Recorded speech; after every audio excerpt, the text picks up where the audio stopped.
I don't like the term. Song doctor was something that Gene Simmons said when asked about my contributions to 2 major Kiss hits. In the minds of many rock bands, the doctor comes in to treat the patient, the already composed song, with a couple of vitamin shots.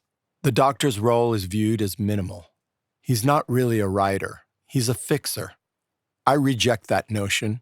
Of the thousands of songs I've co-written, I've never simply fixed a song. The magic that happens between 2 or more songwriters is impossible to break down systematically. It's not science. It's art. I may be brought in when a melody or lyric has already been suggested. I may alter that melody. I may continue the storyline or come up with an entirely different narrative.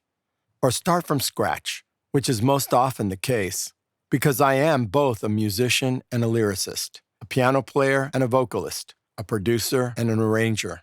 I come to a song from many different angles. The same is true with my dozens of collaborators. They bring their strengths as well.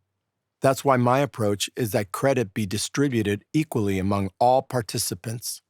Even if someone did nothing but add a few words, change a few notes, or tweak a melody, those additions, changes, or tweaks might be the very thing that sparks the song's success.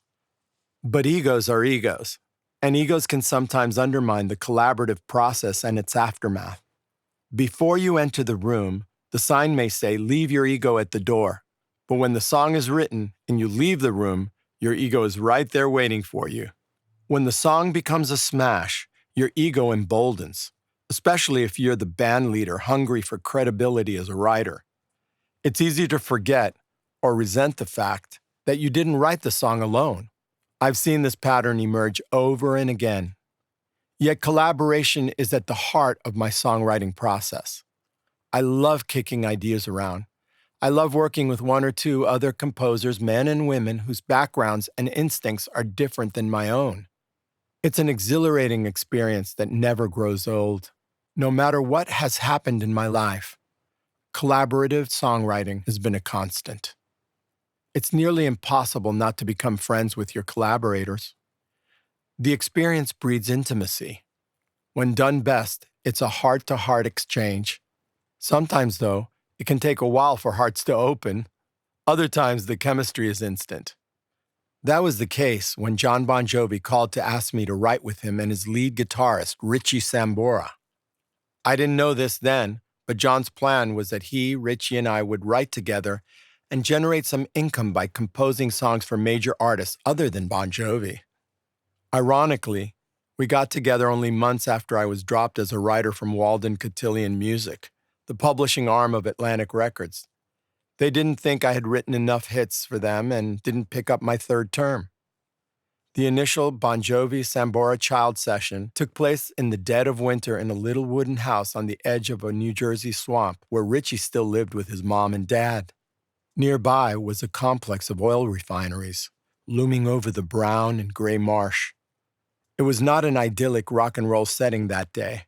Or maybe it was, as it turned out to be an auspicious beginning of an ongoing collaboration. From the start, we adopted the motto, "Dare to Suck," meaning no creative idea was out of bounds or subject to scorn. We worked in a cold laundry room basement where they had set up a keyboard for me on a rickety Formica dinette table from the 50s. Although Bon Jovi hadn't hit megastardom yet, they had a coterie of fans. In fact, through the muddy basement windows, I could see the ankles of girls walking around the house in hopes of getting a glance at their young idols. In his early 20s, John was the most handsome and the smartest of all the hair band heroes. He was sweet and thoughtful and fixated on fame. His drive was unrelenting. In spite of the fact that I was living in an all-for-one commune, my drive was just as strong. The session started tentatively. The mood wasn't helped by the buzz of an electric space heater that competed with the gritty hum of white noise emanating from Richie's amp. John paced restlessly. To break the ice, I literally pulled a title out of my back pocket, something I had brought along in case things got slow. Instantly, John flashed his $1,000,000 smile, threw in the line, "Shot through the heart, and you're to blame, darling," before the 3 of us shouted out the title, "You Give Love a Bad Name!"